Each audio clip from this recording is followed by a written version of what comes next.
Assalamualaikum warahmatullahi wabarakatuh. Izin memperkenalkan diri, nama saya Syarifah Raisya Aminah Salsabila Al-Jufri dari kelas F dengan NIM akhir 229. Di sini saya akan menceritakan kembali tentang cerita pendek dengan judul Dilarang Menyanyi di Kamar Mandi. Tugas ini saya buat untuk memenuhi penugasan bahasa Indonesia yang diberikan oleh dosen pengampu, yaitu Ibu Riana MPD. Dilarang menyanyi di kamar mandi. Pada suatu hari, hiduplah seorang wanita yang bernama Zeus di dalam gang. Gang tersebut gang sempit. Ia tinggal dalam kos-kosan. Dengan kita ketahui sendiri bahwa kos-kosan itu dalam gang sempit, mungkin saja ia sangat menempel temboknya itu dengan jalan. Jadi kita bisa saja mendengar suara dari kamar, suara dari kamar mandi, atau suara dari ruangan-ruangan lainnya yang ada di gang-gang tersebut. Dengan kebetulan, Zeus ini tinggal di kos-kosan samping gang yang memiliki kamar mandi yang mungkin ada di sekitar jalanan gang tersebut dan memiliki tembok yang tipis atau mungkin memiliki gorong-gorong yang banyak. Gorong-gorong di sini yang saya maksud adalah ventilasi udara ya. Kemudian ada seorang RT yang memimpin di gang tersebut. Seorang RT itu menghampiri suatu tembok. Tembok tersebut mungkin tembok biasa, cuman tembok tersebut bisa mendengar suara-suara yang dilakukan oleh penghuni di dalamnya. Yang kebetulan penghuni dalam di balik tembok tersebut adalah Zeus. Pada saat itu Zeus melaksanakan mandi. Seperti biasa, layaknya wanita yang hidup di kosan, ia tidak mungkin mengganti pakaiannya di dalam kamar, karena ia harus mengganti pakaiannya di kamar mandi. Jadi Zeus ini membuka bajunya, mandi, sabunan, dan lain-lain.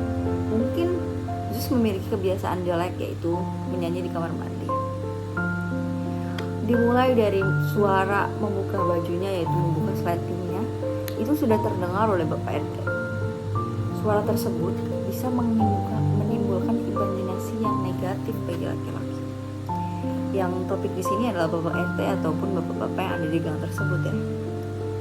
Kemudian Bapak RT itu terus mendengarkan suara-suara yang dilakukan Zeus di dalam kamar mandi itu dengan nikmat.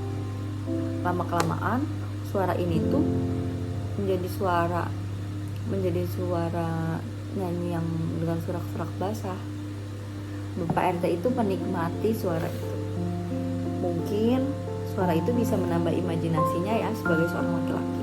Kita tidak pernah tahu karena kita adalah perempuan. Kemudian Bapak RT itu kemudian tidak cuma Bapak RT itu yang mendengar suara-suara itu. Banyak bapak-bapak di dalam gang itu mendengar suara-suara nyanyian dan juga mandinya Zeus itu gejeblok. Mungkin di sini suara Zeus itu sangat seksi ya, jadi bisa menarik hasrat bapak-bapak untuk mendengarkannya. Lama-kelamaan ibu-ibu yang ada di dalam gang itu resah karena suami-suaminya ini kenapa ya makin lama itu makin dingin di atas ranjang. Sebelumnya tidak ada masalah apapun di dalam keluarganya.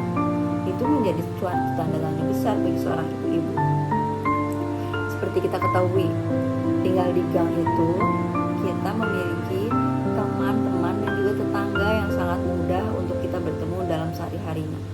Mungkin ada satu ibu-ibu yang cerita, kenapa ya suami saya kenapa jadi dingin di ranjang, padahal sebelumnya kan nggak pernah kayak gitu. Saya bingung, apa saya yang salah, apa saya yang kurang, apa dari dia yang bosan sama saya, apa mungkin dia yang salah, atau mungkin ada wanita lain yang menggodanya. Mungkin itu percakapan biasa diomong ibu-ibu, karena ibu-ibu itu tidak jauh dari ngobrol, merumpi, curhat. Kemudian mungkin saja ibu-ibu yang satu lagi itu menembak, iya ya, kenapa ya, ada apa ya dengan suami saya, dia juga menjadi dingin di atas ranjang. Terus ibu-ibu itu menjadi jadi bingung, kenapa masalahnya sama? Karena memiliki masalah yang sama ini, mungkin saja loh ibu-ibu itu ngobrol ke Bapak RT. Pak, kenapa ya Pak? Suami-suami saya ini, suami-suami kita ini ada ini. Apa ada yang salah dari kampung kita? Apa ada keluarga baru? Karena Bapak RT pernah mendengar suara yang dari kamar mandi itu, Bapak RT juga gak mau dong kehilangan kesempatannya. Dia bilang, oh tidak, mungkin ada sesuatu yang salah, nanti coba saya cari. Padahal Bapak RT itu tahu di mana masalahnya. Semakin hari semakin aneh, ibu-ibu tersebut mencari sumber masalahnya. Dan tak lama kemudian, ibu-ibu tersebut mendapatkan sumber masalahnya ada di mana. Ada di balik tembok kos-kosannya Zus. Iya, kos-kosannya Zus. Kamar mandinya. Bapak-bapak itu tuh sebenarnya salah. Bukan Zus yang salah. Mungkin Zus salah. Dia menyanyi di kamar mandi. Tapi yang lebih salah itu laki-laki. Itu hanya kamar mandi. Kenapa ia bisa berpikiran lebih? Karena ibu-ibu sudah mengetahui sumber masalahnya, ia lalu laporan. Mereka lalu laporan kepada Bapak RT. Bapak RT, tolong ya diusir warganya yang itu. Dia sudah mengganggu keharmonisan keluarga saya. Keluarga saya juga Pak, keluarga saya juga Pak. Hampir dari satu kampung itu, harmonis keluarganya rusak karena suara nyanyian Zus di kamar mandi. Bapak RT itu tidak setuju. Bapak RT itu tidak setuju dengan kata-kata dan juga pendapat dari ibu-ibu itu untuk mengusir Zus. Kenapa? Zus itu tidak salah. Yang harus dirubah itu cara pikir laki-lakinya itu. Cuman di sini nggak cuma laki-laki itu yang salah. Zus juga salah, dia menyanyikan. Di situ Bapak RT berpikir bahwa saya akan menegur Zus untuk tidak bernyanyi. Kemudian suatu hari Bapak RT itu menemui Zus dan juga membicarakan tentang permasalahan yang terjadi di kampung. Zus menerima dengan pendapat Pak RT. Namun sebelum Zus berbicara pada Pak RT itu, Zus berpenampilan sangat seksi, bibirnya merah, wanita cantik pada umumnya. Seperti apa sih wanita cantik pada umumnya? Zus tidak sengaja atau mungkin sengaja, kita tidak pernah tahu kan, ia menggigit bibirnya. Karena Bapak RT memiliki pikiran yang sama dengan laki-laki yang ada di gang itu, Bapak RT itu semakin gak mau dong kehilangan Zus secara imajinasinya. Lalu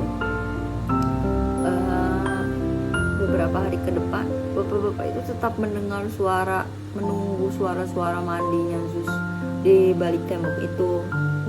Namun kan dia sudah tidak bernyanyi, hanya suara mandi. Ibu-ibu itu mengetahui bahwa Zus itu sudah tidak bernyanyi, namun masih mandi di situ. Tapi ya mau gimana?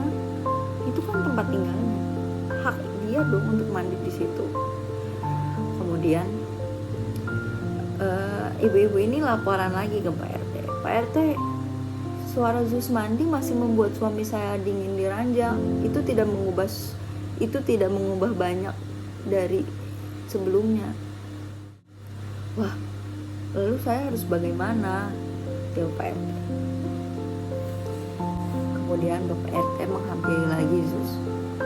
Dan Zus itu memiliki pikiran untuk ya sudah, daripada saya merusak keharmonisan keluarga di kampung ini, lebih baik saya pergi, saya tinggal di tempat lain saja, kata Zus itu.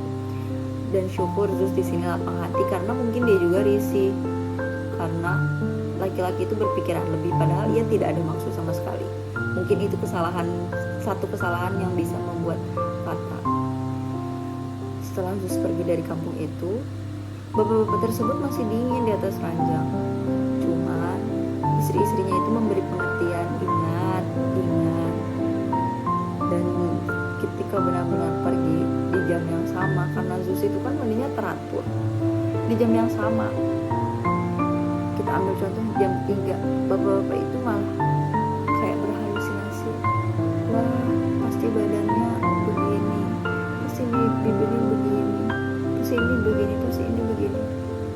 mana istri ini merasa takut dan juga kayak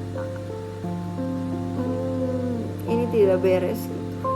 Dia teriak tolong, tolong, dan datanglah seorang hansip untuk menenangkan. Namun itu tidak akan membuat tenang.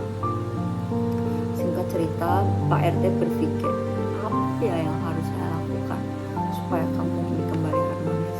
Kemudian Pak RT membuat fitness center yang dengan tujuan untuk meningkatkan hubungan suami istri itu menjadi lebih baik, khususnya bagi para ibu-ibu untuk memuaskan seorang suami. Sudah cukup yang saya sampaikan, sudah saya simpulkan. Maaf jika banyak